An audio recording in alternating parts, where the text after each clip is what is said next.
कहते हैं कहते हैं कि तस्वीरों में एक खास जादू होता है। तस्वीरें वक्त रोक देती हैं। अब किसी ने कहा है तो ठीक ही कहा होगा, क्योंकि शायद उस दिन गेटवे पे मिलोनी के रुकने से वक्त को भी एक लम्हा आराम मिला। बड़ी गजब की बात है कि कैसे एक रुके हुए लम्हे ने एक तस्वीर की शक्ल ली और एक कहानी का आगाज हुआ। सोचो जरा, क्या होता अगर मिलोनी उस दिन पलटती नहीं। पर एक सवाल यह भी है कि वो पलटने वाली, वो रुकने वाली, वो मिलोनी ही थी या कोई और? क्या पता शायद आवाज अच्छी लगाई हो रफी ने। सालों बाद जब ये फोटो देखेंगी मैडम, तो आपको आपके चेहरे पे यही धूप दिखाई देगी। याद आया? पर एक ख्याल ये भी आता है कि क्या पता शायद रफी सच में सिर्फ तस्वीर ही लेना चाहता था, पैसे नहीं। क्योंकि पैसों से तो सिर्फ वो एक कर्जा उतार रहा था जो किसी अपने ने उसके मत्थे छोड़ दिया, और रफी ने उसको मुकद्दर की शॉल माने ओढ़ लिया। पर दिल का क्या जो सीने के अंदर कैद बैठा था, जो बोलता नहीं था ज्यादा, गुमसुम बेआवाज। वो तो चुप ही था, और रहे भी क्यों ना, क्योंकि भले अपने दादा की तिरछी मुस्कान रफी ने पाई थी, लेकिन जेबों से हल्के होने का कुछ तो नुकसान होता है ना। एक कुल्फी भी महीने के मरते मरते हाथ आती थी। बीड़ी तक पीने के लिए ख्याल भर का एक भूत ही साथ था, जिससे दोस्त यार बड़ा डरते थे। जी हां, भूत, तिवारी का भूत। रफी जैसा ही शायद थोड़ा तंग था, किस्मत से भी और इश्क से भी। या ऐसा शायद रफी ने अपने मन को बोल रखा था, क्योंकि उसी से तो उसने उस दिन पहली बार इंसानों से बात की थी। भ्रम था या भूत, पता नहीं। और रफी ने कभी किसी को बोला भी नहीं। अब आखिर जाकिर भाई की तरह सॉफ्टी थोड़ी ना था वो। वहीं दूसरी तरफ छुई मुई सी मिलोनी की तो मानो जैसे लाश ही जिंदा रहती थी। हाँ, कभी कभार चमकती थी उसकी आंखें, जैसे उस दिन उस डिनर टेबल पे एक मामूली बचपन की बात से जहां दुनिया को पता चला कि हल्के पैरों से चलने वाली, ख्वाबों की दुनिया में रहने वाली मिलोनी तो दरअसल हीरोइन बन के उड़ना चाहती थी। नजरें देखी थी उसकी आपने उस वक्त, शायद अपनों से अपनाए जाने की भीख मांगती थी जैसे। लेकिन उसकी पुकार रफी के दिल की तरह ही बिल्कुल बेआवाज थी। या वो उसकी हमेशा झुकी हुई सी गर्दन, जो एक्टिंग की बात सुनते ही उस दिन तन सी गई थी। क्या किसी ने देखा था क्या? आई एम श्योर नहीं देखा होगा। मिलोनी को शायद कोई नहीं देखता था। हाँ, जो वो नहीं थी वो सबको दिखता था।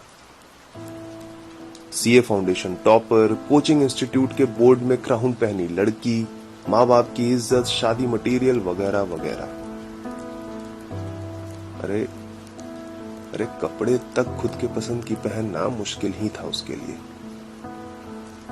और ऐसी गुमसी मिलोनी को ढूंढ के मानो रफी ने एक तस्वीर बना डाली, और फुर्सत से एक दिन एक किरदार दे डाला, और मिलोनी नूरी बन गई। वो नूरी जिसे रफी ने एक दिन बस बातों बातों में एक चिट्ठी में लिख डाला। वो नूरी जिससे मिलने दादी 2 दिन ट्रेन में बैठ के बंबई आ गई।